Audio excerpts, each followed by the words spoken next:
ஐயோ அட பாவி. யோ நல்ல வேலை நோ அடிச்சான். ஏனா குடும்ப கட்டுப்பாடாயிருக்கும். இவனும் சாவலியாடா? நோ லைஃப்ல அனுபவிக்க வேண்டியது எவ்வளோ இருக்குண்ணா. நீ வேற.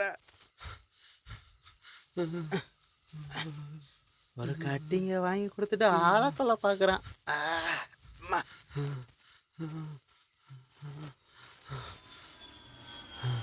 மாப்பிள மாப்பிள என்ன கனவா? கனவுல யாரும் சொல்லியா? அட பயப்படாம சொல்லியா? எவனா இருந்தாலும் மாமன் போய் ஒத்தைக்கு ஒத்த நிக்கிறேன். அட சொல்லியாங்கிறல்ல. பேய். ஏயா ஆம்பளை பேயா பொம்பளை பேயா? எனக்கெல்லாம் கனவுல ஒரு பொண்ணு பேயா கூட வர மாட்டுது. பேய்க்கு கூட கருணை இல்லை.